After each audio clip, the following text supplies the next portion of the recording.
Welcome back to Boom and Bust with our monthly panel. The Honorable Joe Oliver joins us, as well as the Honorable Gary Marr. Gary Marr, yes, finally, the last spike or the last bolt on the Trans Mountain pipeline has occurred.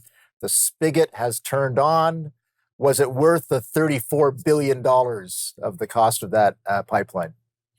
Well, let's start from the beginning. I mean, this is something that is a saga that goes back some 11 years when the company was called Kinder Morgan. And its budget at that time was in the range of $5.5 billion. It ballooned up to the current price of $34 billion. What it is a pipeline that follows an existing route of the original Trans Mountain line, and will, instead of moving 320,000 barrels a day, it'll move over 900,000 barrels a day. So the Golden Weld was put in on, I think it was the 15th of May. And that pipeline holds 8 million barrels of oil. So they've started to fill it. But they won't have it completely filled until sometime in the first week of May. So, and that's when the oil will actually reach the terminal and we'll be able to ship it out. This is a huge, big deal for Canada. I mean, we need infrastructure in Canada because if you can't move it, you can't sell it.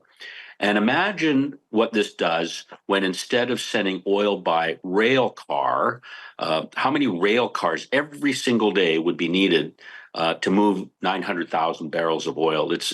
So this will have a beneficial impact on, the tie-ups in our rail lines. It'll improve the price that producers get. Producers will have to pay a little more for shipping their oil out through this pipeline because of the cost overruns. And the cost overruns are largely the consequence of bad public policy as it relates to permitting. And you may recall that, Premier Horgan, I think he challenged the pipeline on no less than 13 occasions and went 0 for 13. This was a terrible record, perhaps only matched by the Detroit Pistons and part of their season this year. But the result was this cost ballooned because you have to have equipment.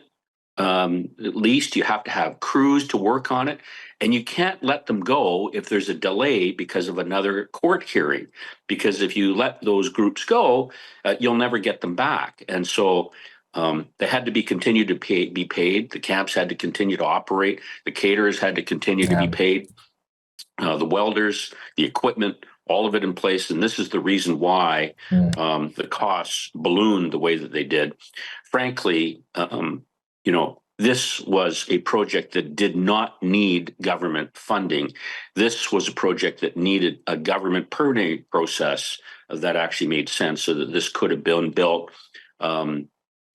for less money, but that's the challenge of Trans Mountain. But it'll be worth every penny that's paid for it because of the economic consequence. The Bank of Canada says that in this quarter, this one project will increase our GDP by 0.25%. When you're talking about a $3 trillion GDP, moving it 0.25% based on one project is pretty exceptional. Well, it says a lot about how these big projects can help Canada. Joe, we're going to have to do a two-parter. We've got just over a minute for this segment. We'll give you a little bit more time than that, but I'd love to get your sense as a former natural resources minister on the permitting and some of the other aspects of this deal. Joe Oliver, it's up to you. Okay. As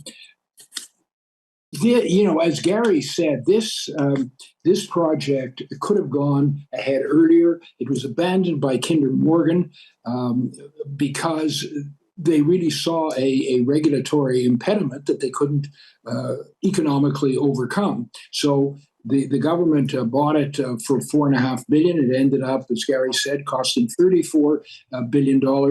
And you started with a desperate buyer that's now become, or will soon be, a desperate seller. And eventually they will sell it when it's totally risk risk adjusted, which I think it pretty well is now, then someone will be able to pick it up with a fairly guaranteed cash flow. So it's very good that it finally was done.